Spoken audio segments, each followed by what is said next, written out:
murume anonzi Flint Tom uyu achibva kuvillage rinonzi Chiundege. Kurambiri kuti Flint, yautsanangure nhau yako yekudanana nemwana wangu ukavhuma Flint, yautsanangure nhau yako yekudanana nemwana wangu ukavhuma mhosva yako nekusaina pamberi pehama dzangu.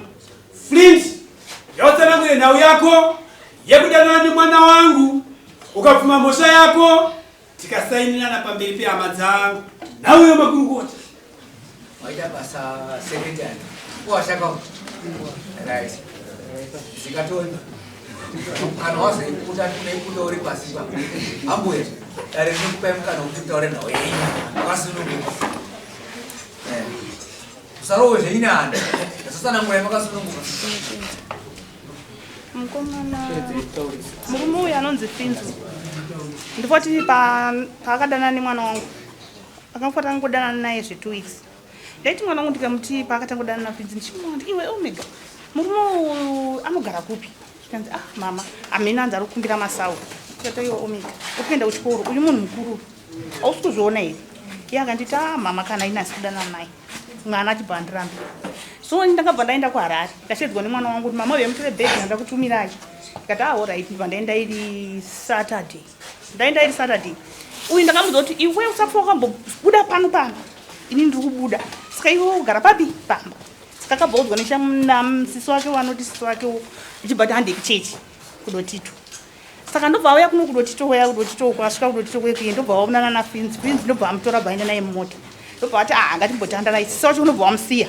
Ndobva ati manje hanzi kuchechi kuindwa na 12 kanza saka nguva dzichiripo. Ndozita sei chakufonera kana takuenda. Ndofana nsisi wacho kazofona chitoro kuti iwe Omega hande kuchechi. Iye akashedzera kuti tato kajokoto. Kati kumazoenda kajokoto sei imimi uyu toda kuenda naye kuchechi. Ndofana ndopa akatora Omega na vari 2 na Daddy. Vane motikari yaidrive mafani ndiya Daddy. Ndobva vaitora mwana uyu ndobva vaenda naye ameno kumba kwaakaenda naye. Inini uyu ndobva andifonera Sunday achiti mama muri kuwere ndikati handichakwanisa bhegi handisandariwana munhu wacho akabva kuSouth Africa wacho ari kuti handisandasvika mama garai saka ndiri kuuya kuti alright. Uyu ndobva aenda ameno kwakaenda naFinzi naiwo Daddy kwakanomusiya kumba kwakanomusiya ndokakanorara nemwana wangu. Arara nemwana wangu kudaro ndofuka kuti ini ndakabva kuHarare ndobva ndaona uyu tapedza 2 days abva ati ndiri kurwadziwa nejeko akarara kochii svikanzi jeko ndikati iwe jeko rako iwewe pese apa toenda kunoita jeko uchienda kuchikoro ko nhasi raita seiko jeko rako rosvika pakuti iwe urare nhasi. Ina amai vangu vaindiudza kuti mukaona mwana akurara nejeko pane zvaakaita sanzaiwa pane zvandakaita ndikati akana iwe ndagara newewe. Uyu apedza kuteera ndopa ndakabva ndazokuti Omega semazuva ese ndaiwana wangu 2 vasikana Omega andei kwagogo ndingotandara tirikoko zvezvekuti vasikana munongoziva kuti unongonongo achichidzirawo tomboninotariswa tono zvakamira sei anza iye ndibva anguramba akanditarisa ndikati aiwa kama sisi tombenda wandichifara ko nhasi zvaita sei ndibva atanga kuchema. Uri kuchemei? Zvikanzi ndakabatwa naFinzi. Ko kabatwa naFinzi? Omega ndozvandaitaura anotaura here kuti inini usabude pamba nhasi wazoenda kuchechi wakanditi iwe ndakuchechi ndakakurambidza nhasi uno wakuenda. Zvikanzi ndakati wakakubatira kupi? Zvikanzi kudotito. Ndofuka ndakarwadziwa ndakapedza 2 days ndisikagoni kana kumuka. Ndobva ndamubvunza ndikati Finzi wacho anogara kupi? Ndobva ataura ndikati alright hande kugomo isusu kwedu kunonetsa network hande kugomo. Ndobva ndasvika kugomo kwekwe ndakwedza kuda kufondera Finzi foni yake yanga isikaita amini kwaanga achinzi ari mukaradzi. Apo akanyepera mwana wangu kuti handina kuroora ndiri mukomana ndanga mukadzi. Tanzwa nhau dzake totonzwa kuti hanzi akaroora tone mukadzi akatomboramba mukadzi wake ane mwana. Ndikati Omega chinzonzi nhau iyi kwayakuenda inini wandirwadzisa mwana wangu wandiboda kunyepa ona apa izvo zvichikufona hasi kudaira foni. Zvikanzi pamwe amino kwaari kubasa. Ndikati alright chienda kumba iye bvaenda kumba. Mangwana wacho ndobva ndadzoka ndega panetwork ndobva ndafonera Finzi ndobva foni yake akabva aona kuti ndakafona nenhamba dzemwana wangu ndobva aona kuti musikana uyu aita sei afona iye ndobva ndakata ndobva ndafona futi ndobva ndakata iye ndobva akufona manje iye. Saka ndakangoti mwoyo wangu wakangondirwadza kuti ndotaura naye ndichiti kudiko munhu arege ningosiya zvakadaro ndozo pane pendichamubata chete ndikuda kumubata zvishuka ndakaburuka goma ndobva ndaenda kumba kudaro ndasvika kumba ndapedza 2 days uyu friends akauya asvika patakshop ndobva ndamuona manje ari mushopu nemwana wangu ndobva ndakamutora ndikati friends uyakunoda kutaura newe ndobva ndataura naye iye akataura kuti zvokwadi nini mwana wenyu ndakati ndakarara naye zvokwadi ndakamubvisa usikana ndikati wo saka inini ndakuda umbowo chaizvo tiende kuna hanzvadzi dzangu tite sei tinotaura tiri ikoko zvishokwadi bva tatonyorerana pasi uyu ndobva andipa nenda murandu yangu yekuti nakatita sei karara nemwana wangu zvokwadi saka inini ndauyawo wedare handina zvindokwanisa inini ndikuda zvinhu zvangu pamwana wangu akanyangadza ndizviri zvandinokwanisa kutaura Asvika pachinamo. achete ndikuda zvinhu zvangu Right, akaenda kumambara kuenda nhoroondo iyi. Ande mukomana.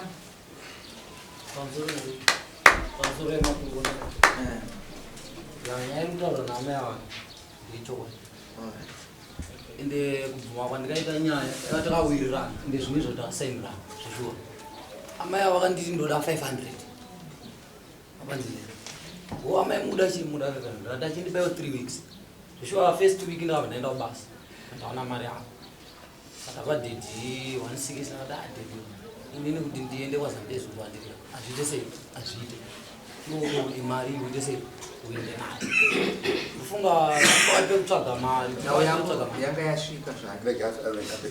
mari yanga isati yakwana but amboti pandenge ndaona shoma ipapo kamari inoshanda pamunhu aigara pamunhu pandawana shoma ndoya ndichikuita sei ndichikupai takawirirana sai ndadzokera kubasa funga mukoma wangu avasvika kusangana netsauni adonhera nedombo akatsemuka tasvika pakuzopinda bishi totsvaga mari kuti aite sei aisiwe simba funga muchembere ndakasenda meseji inotsikana ndakati omega ndasvikirwa ndadambudziko so ndidziro kuna muchembere kuti nyaya yavo ndikuita sei ndikuisiya funga ndakagara akutombomira kushanda kubasa iro novhemba yasvika mumuzimba watanga kuchiita sei tituma tapiwa udzirochi munina wako kuti achikuda kundipa zvinhu zvangu ekaka asikuita sei asikuda atomuakati aiwe amuchembere kuti zvinhu zvavo zvechiwa ndikuita sei ndikuzviziva but so far basa takamira kuita sei kushanda Alright. Amai. Uyu apfuma uyu. Sokusainana kwamakaita kuti ndiakanyangadzana. Kunzwa vamwe vanoti mwana vanenge vamukanganisa vanombosundira ikoko. Imimi makati kuti mwana wangu aende kugara nomurume uyu handidi chandiri kuda idemendi yangu izvo mwana wangu ari kuenda kuchikoro inini ndinoda kubhatirwa zvinhu zvangu ndo zvandiri kuda kuti ndibhatirwa zvinhu zvangu ndakadai ndakaenda kuporisika inini zvinhu zvangu handizviwani inini ndoda zvinhu zvangu iye totangira ipapo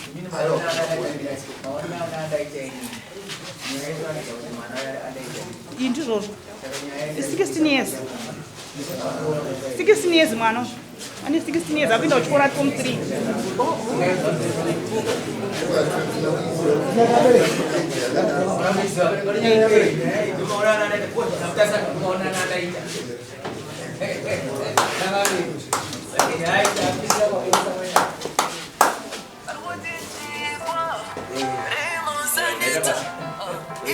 Nyaya dzakadai takutoziya ndaitofungidzira kuti pamwe inyaya dzekuti anogona kunge maage mazera saka mutemo unotiwo kazhinji zhinji hatisi kutenderwa kutonga nyaya dzemanda edzidzodzi dzevanhu vanenge vakanganisana vakadai chatinokwanisa zvedu kuti titonge dzatanga dzatomboenda kumapurisa dzazobva ikoko chedu tinozonge taakuti ngavapiwe madamages anova zvisungirwa chete zvavanopiwa zvekuti mwana akakanganiswa asi kana vangasati vamboenda kumapurisa ndaitodaira kuti ndinofanira kuti inde kumapurisa makamboendayo kumapurisa ramai andina inofanira kuenda kumapurisa asi hatiti tinofanira kuti munofanira kupiwa madamages enyu anova zvisungirwa zvokuti paachanororwa kumwe haachabvisirwa madamages iwayo kuzi anenge akanganiswa zvakafanira mombe masungiro machira enyu munofanira kupiwa asi inofanira kupurisa ndokwainofanira kutoenda nyaya dzakaita saidzo zvikunzwika maini baba wacho vari kupi baba vacho hawambowa ndoziva kwavari makasiyana orit saka tikuti isi zvinongodiwa ngaende kuporisi asi isi tuti madamages ndiwa munofanira kupiwa chete zvakafanana nembudzi, machira, gumbezi, mombe nechimanda, mombe yemasungiro. Izvo zvinhu zvamunopiwa. Bozi inyaya yekuti pane tinoti mapurisa vari muno vanenge vatoinzwa kuti pane under age 16 years. Ende ndonzi itori mhosva. Izvozvo zvitori mhosva yakakutokurisa kurodza kana kurodza vana vadiki vari pasi pemakore 18 years. Zvikonzi itori mhosva. Itori kwezvo kurodza chete mwana. Kana pakaita munyai kana vabereki vanzi vatobasidza kurodza mwana mudiki, mazuva ano kunoita nemutemo unzi vanosungwa varodza vana vadiki. Asi ngatikurudzire vana kuti vaende kuchikoro kwete kuti vana vane ma16 years varodza. Kanenge manzwa kutaura kwako. Ndashinzwa sandisuzwa kuti papa nekunonoka kwandakaita kuenda kupolisi kwacho saka inonga yakuti Mhosva irowe hazvina basa kuti makanonoka. Asi nyaya dzakadai dzinoda kutanga dzaenda kupolisi. Masvika ikoko kuno kumoshete kubatsiridzana nyaya dzakada seidzodzo. Mari indare magara mabhadhara kudhara. Asi tikuziva kuti mafana kupiwa madamages amafana kupiwa ari zvisungirwa.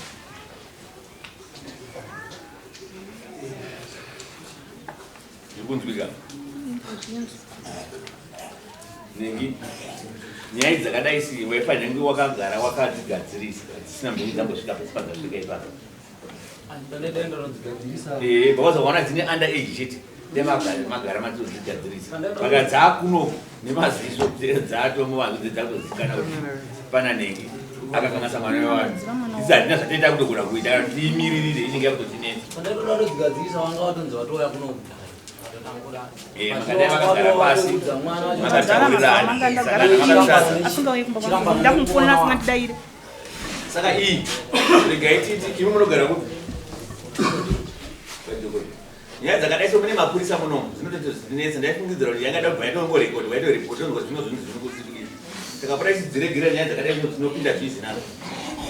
Ingoitai kuti nyaya iyo iyi mapurisa handine mapurisa ari munomu kupera nyaya dzakadai bhozi avanenge kuti hatikuita basa tupore tiregira nyaya dzakadai so tichiuya mudare mamambo nyaya dzakadai vakubunga ingoita kuti nyaya ibva yatomborekodwa ibva yatombozikana kuti ndozviripo kana vachizodzokera vakuku hamene zvavanenge vazoita toona kuti zvakamira sei.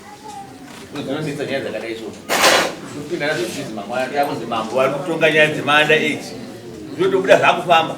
Mambo vari kutonga nyaya dzemaanda age vachiripisa zvinhu. Nyaya dzakadai so dzinoda kuti kana dzanzi pakanganiswa ngadziende kumapurisa ndokwadzinotangira kumapurisa ndozvayakuno ndozvodzipedza kwakuno. Sekretari ita teipedza iyi ngatimbomirira kuti tizonzwa kuti yaenda kupolisi ichibva muno ngaende kupolisi. Vai mamboenda ndizitaura nebasa kuti kupanzira dai ndikuye shivai taimbuya pamukurumidze